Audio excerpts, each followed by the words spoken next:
Improving traffic safety and operations is our main goal. However, traffic collisions still occur.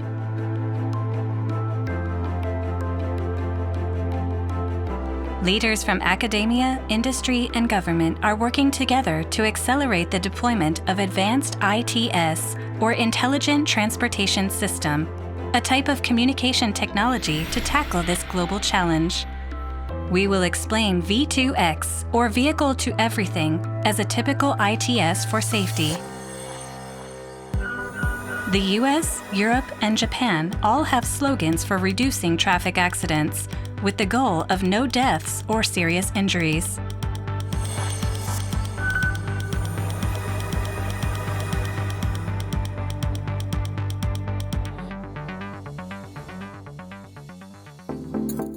According to the U.S. Department of Transportation, the main requirements for V2X are that exchanges are non-networked,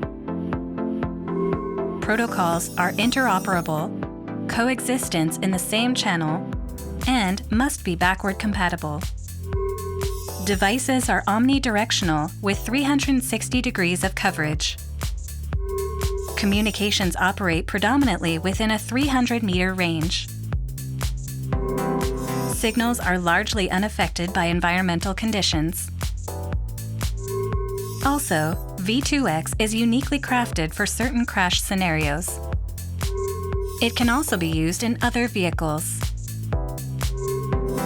Communications have been designed for significant security and privacy protection, with low latency,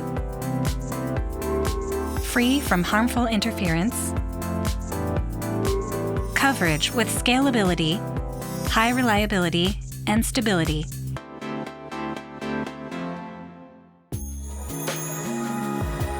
In the United States, the Federal Communications Commission proposed 5.850 to 5.925 GHz for ITS in 1999 and announced it in 2003, making a buffer of 5 MHz against unlicensed Wi-Fi under 5.850 GHz.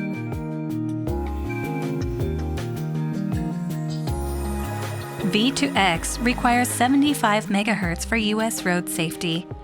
This allocation includes critical V2X services, such as basic safety messages, vehicle-to-infrastructure messages, collective perception messages, maneuver coordination messages, messages for platooning and CACC, and messages for vulnerable road users, to name a few.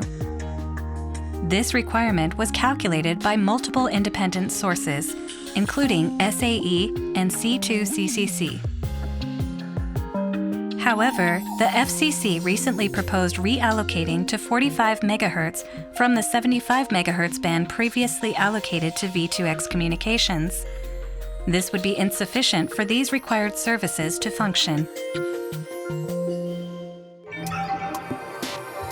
The use of collective perception messages allows vehicles to see what they otherwise could not: further distances and around obstructions, such as curves and buildings. Connected infrastructure or a connected vehicle can spot non-connected vehicles and non-connected vulnerable road users, such as pedestrians, bicycles, scooters, motorcycles, and road workers.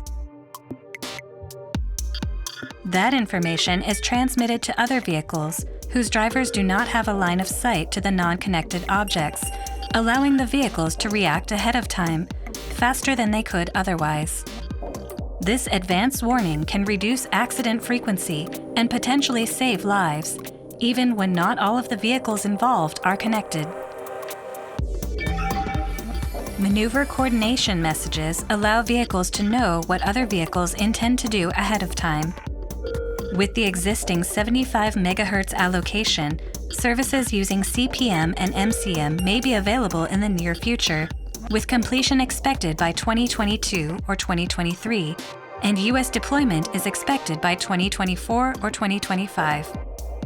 However, if the NPRM, or Notice of Proposed Rulemaking Channel Plan, is implemented, this service will be lost. These channel allocations have been used to support a basic set of V2X messages that lay the groundwork for a wide range of applications that are beneficial to the public. They require the entirety of the existing 75 MHz for real-world use. These are analyses of public comments and replies regarding the FCC's NPRM. As summarized, approximately 90% of academia, the public sector, and the private sector disagree with NPRM and support V2X as it is. In fact, over half are in favor of DSRC.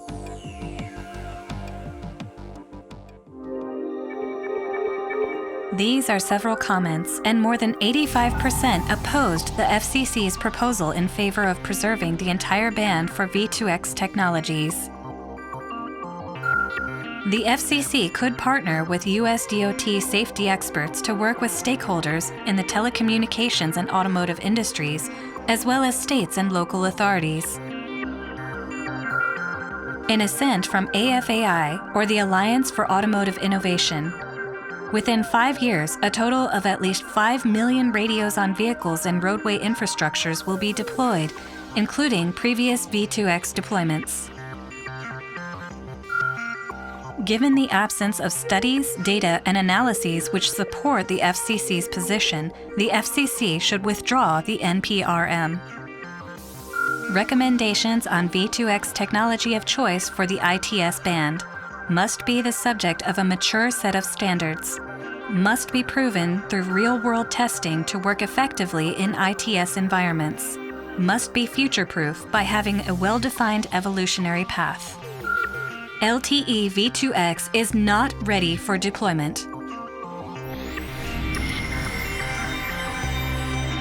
Led by ITS America and AFAI, 41 stakeholders asked the U.S. Senate's Subcommittee on Communications, Technology and Innovation and the Internet Committee on Commerce, Science and Transportation to reconsider the NPRM.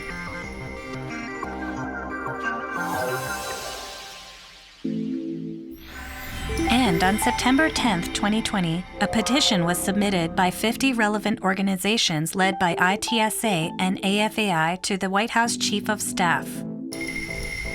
A coalition of transportation industry stakeholders comprised of state, city, and county departments of transportation, public transportation, automakers, law enforcement, infrastructure equipment suppliers, bicyclists, and pedestrians, and others that care deeply about transportation safety, expressed significant concern over the FCC's efforts to reallocate spectrum in the 5.9 GHz band away from transportation safety. The comments and replies submitted to the FCC in response to the NPRM overwhelmingly opposed repurposing the spectrum away from transportation safety. In fact, more than 85% of the commenters opposed the FCC's proposal. We ask you to work with US DOT and the transportation community to prevent the FCC from reallocating spectrum in the 5.9 GHz band away from transportation safety. Your participation at this critical juncture could save thousands of American lives and hundreds of billions of dollars each year. We look forward to working with you to ensure that the safety, economic, congestion mitigation, and efficiency benefits that V2X technology can provide are realized in the U.S. The NTIA submitted a document to the FCC on September 8, 2020. To summarize, the FCC alone cannot overturn what the NTIA and FCC have discussed and decided. Moreover, reassignment without technical verification is not permitted. NTIA requests that the rules be clarified to specifically recognize NTIA's authority to amend, modify, or revoke existing assignments that could affect the coordination zones listed in Table 1. Required functionality usage is imposed based on coordination between NTIA and the FCC. NTIA also attached a document that the FCC published in 2016, an interpretation of radio wave interference that is inconsistent with NPRM. The FCC found that the harmful interference had generally been caused by some unlicensed wireless devices operating within the 5 GHz frequency band. This includes devices installed outdoors, at high elevations, within line of sight of radar installations, and indoor-operated devices. What are the basic characteristics needed for V2X basic safety? There are often discussions focusing on communications performance, such as packet error rate and communication range, but there are other more important indicators.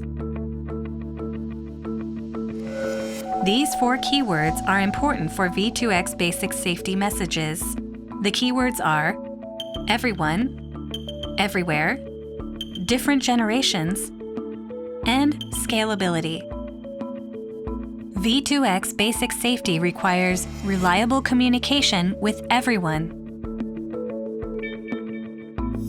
If some vehicles or infrastructures cannot communicate with each other, V2X basic safety services will not work.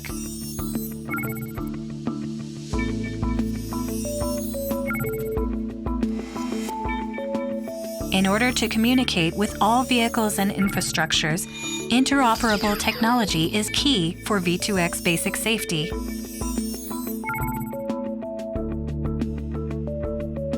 V2X basic safety requires reliable communication everywhere. Vehicles travel to various places outside of urban and residential areas where not so many infrastructures are deployed, such as mountains,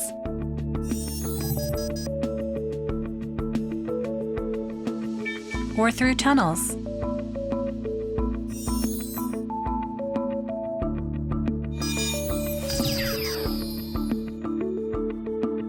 And V2X basic safety requires reliable communication with different generations.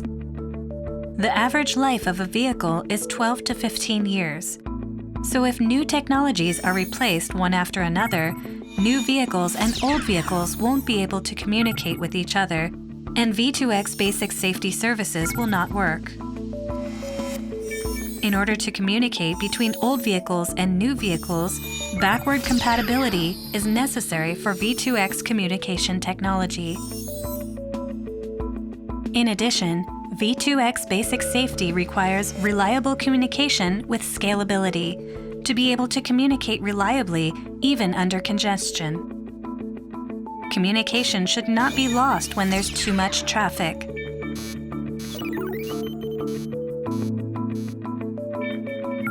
Communication for each vehicle must be reliable even when congested.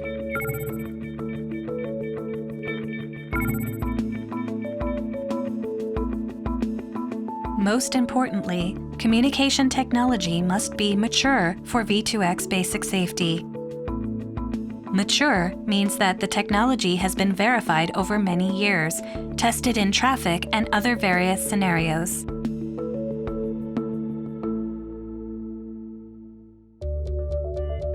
ITS communications have 2 major categories. Direct communication for vehicles and infrastructure systems, called V2X, and V2N, where signals are communicated through telecommunication networks. V2N is used to connect vehicles and has been used for many years.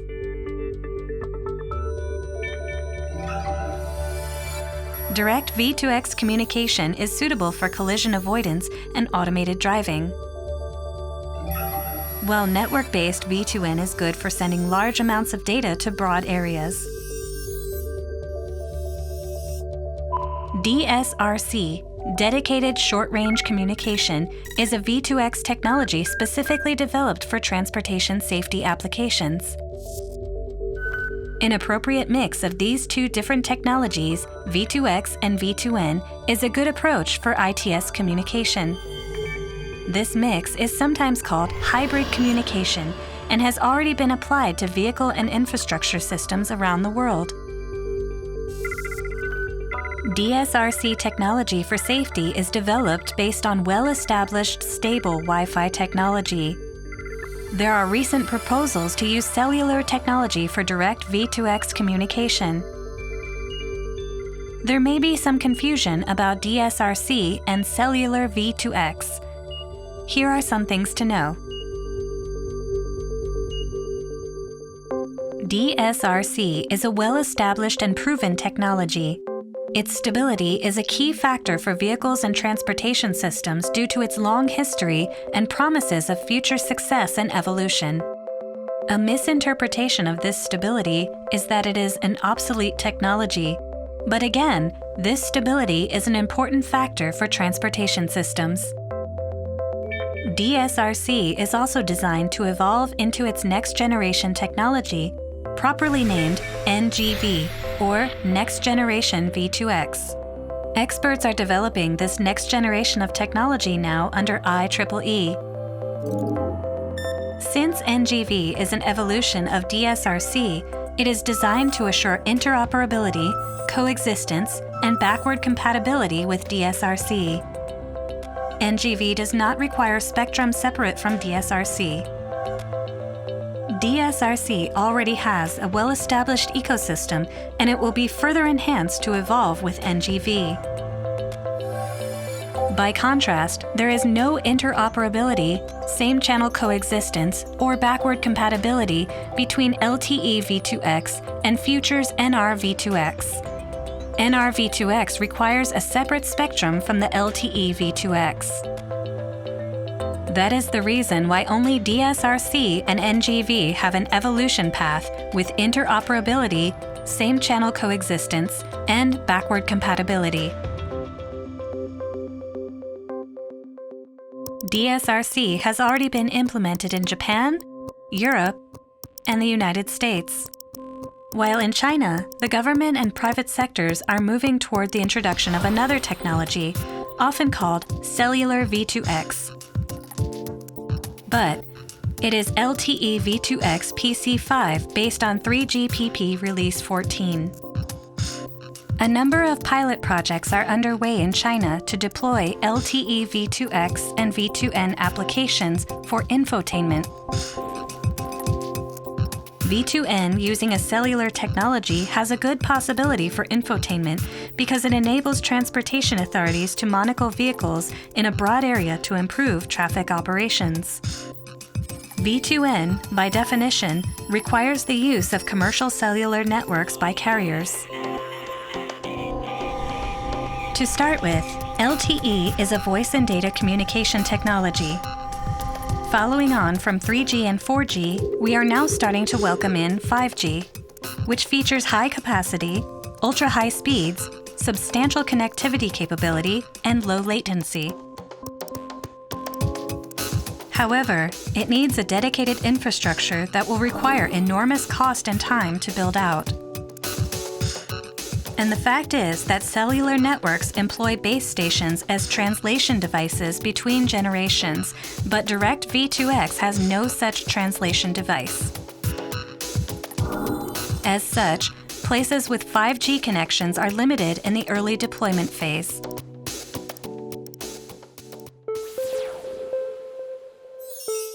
Various advertisements questioning whether cellular communication technology can be used for V2X are causing confusion. Adopting technology for phones that are replaced on average every 2 to 3 years differs from the adopted technology for the life cycle of vehicles, which is approximately 12 to 15 years in the US, Europe, and Japan. Established, reliable, and proven technology is necessary for cars where safety is paramount. 3GPP Release 14 specifies direct V2X communication technology based on LTE technology. However, since the US standard SAE J3161/1, which defines the minimum requirements for V2V basic safety messages transmission, has not yet been determined. Release 14 LTE V2X technology has not been fully tested in various scenarios and aspects, such as scalability in congested scenarios for V2X safety communications. Release 16 specifies a new radio access technology for direct V2X based on 5G technology, referred to as New Radio. The Release 16 standard was completed in June 2020. Release 17 will enhance 5G NR V2X technology. 5G NR V2X will require further standards for analysis, evaluation, and vehicle safety before it can be used on the road. For safe driving, what are the technical requirements being sought for V2X communications? One of the difficulties with V2X is that you don't know which car will need to send specific information, nor who will need to receive that information. For this reason, it's necessary to adopt technology that will allow each car to broadcast its location and speed at regular intervals, and also allow nearby cars to reliably receive that information. Let's see why DSRC is more reliable than LTE V2X. DSRC utilizes a CSMA with CA technology. Randomly, the vehicle first confirms that no other car is transmitting before sending out data. With this mechanism, typically only one car occupies the channel at a time. Thus, all surrounding vehicles are able to receive the transmission. As long as each car periodically carries out these random transmissions, the communications are achieved. DSRC is a mature technology that satisfies the V2X requirements. On the other hand, with LTE V2X PC5, the time resources are divided into 1 millisecond subframes.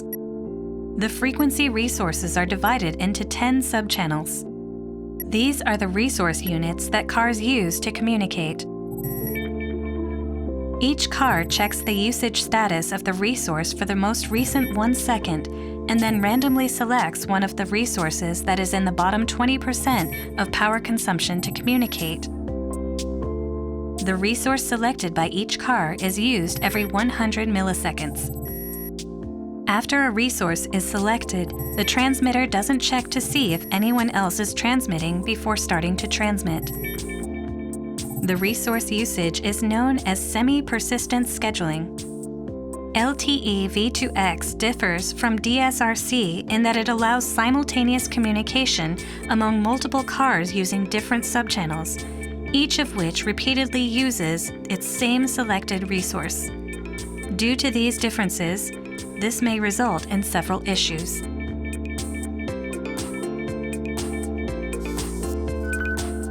The first issue is the persistent packet collision problem. If multiple cars select the same resource, communications using that resource will repeatedly collide. The second issue is the persistent half-duplex problem. When multiple cars transmit simultaneously, even if different subchannels are used, they will not be able to hear each other while transmitting. The more subchannels that are set, the more likely it is that this issue will occur. The third issue is the persistent near-far problem. In the situation noted above, according to the positional relationship of the receiving vehicle, the strength of the signal from a nearby car will be too strong, meaning that there is a possibility it will not be able to hear the transmission from a car that is farther away. Because of these issues, LTE V2X can be unreliable due to the persistent packet loss. To combat this, packets are usually duplicated and sent twice. As a result, LTE V2X requires twice as much bandwidth as DSRC or NGV. So when traffic is congested, there is a risk that this will further exacerbate the issue. For LTE V2X PC5 to mature as a V2X communication technology, it will need to prove that communication in difficult circumstances can be established.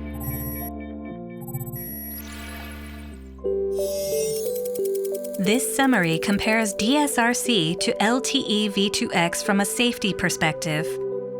In order to be installed in vehicles, the first priority is safety, and the V2X technology used for vehicles must be mature and reliable for V2X safety services. Let us consider V2X safety for both car manufacturers and related suppliers.